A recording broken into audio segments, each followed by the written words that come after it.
শুভ সকাল বন্ধুরা, কেমন আছেন সবাই? আজকে প্রথমে বাসনটা মেজে নিচ্ছি, তারপরে কাঁকড়াগুলো ছাড়াবো। আজকে হাটে গিয়েছিলাম, অনেক দিন পরে কাঁকড়া দেখলাম, তাই নিয়ে এলাম। বেশি না, 4-5টাই নিয়ে এসেছি। কাঁকড়ার যা দাম, 400 টাকা কিলো এই কাঁকড়াগুলোই বলে। আর মেয়ের অবস্থা দেখেছেন, ছুটে এসেছে ডাঁটা নিয়ে পালাবে বলে। খুব অভ্যেস খারাপ হয়ে গেছে, ওকে আবার মারতে হবে। আর এইগুলো কাঁকড়াগুলো ছাড়াবার পরে এই ঘুলুগুলো আলাদা করে বাটিতে রেখে দিচ্ছি। এই ঘুলুগুলো তরকারিতে দিলে তরকারি নাকি টেস্ট আলাদা হয়। আজকে দিয়ে দেখব। আর সব কাঁকড়া ছাড়ানো হয়ে গেছে, আর এইদিকে আমি মশলা বাটতে বসে পড়েছি। আমি শিলেই বেশিরভাগ মশলা বাটি। শিলে দেখবেন মশলা বেটে তার স্বাদটাই আলাদা হয়, আর মিক্সিতে বাটা মশলা তার স্বাদ আলাদা হয়।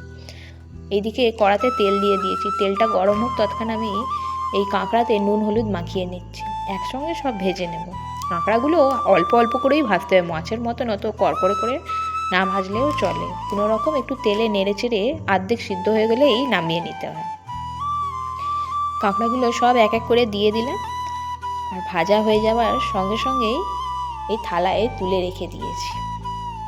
তারপরে কড়ায় আর একটু তেল দিয়ে পেঁয়াজগুলো দিয়ে দিলাম, আর একটু নুনও দিয়ে দিলাম। পেঁয়াজে ভাজার সময় দেখবেন একটু যদি নুন দিয়ে দেন, পেঁয়াজগুলো তাড়াতাড়ি গলে যাবে। আর আলু কাটা ছিল, সেটা দিয়ে দিয়েছি। আলুটাকে আলাদা করে ভেজে রাখিনি, এমনি কাঁচা আলু দিয়ে রান্না করবেন, দেখবেন একটু স্বাদটাই আলাদা হবে। তারপরে যে মশলাগুলো বেটেছিলাম, আদা বাটা, রসুন বাটা, কাঁচা শুকনো লঙ্কা বাটা, জিরে বাটা, সব একসঙ্গে বেটেছিলাম, ওইটা দিয়ে দিলাম। তারপরে ভালো করে কষিয়ে নিয়ে টমেটোটাকেও আমি বেটে রেখেছিলাম, 2টো টমেটোকে বেটে ভালো করে তরকারিতে দিয়ে আবারও কষালাম।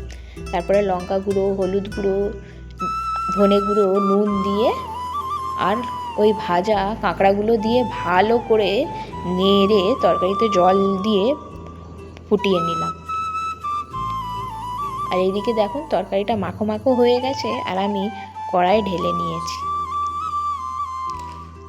আজকে আমার ভিডিওটা এই পর্যন্তই। আমার ভিডিওটা যদি আপনাদের ভালো লেগে থাকে, প্লিজ আমার চ্যানেলটাকে লাইক, শেয়ার আর সাবস্ক্রাইব করবেন। টাটা।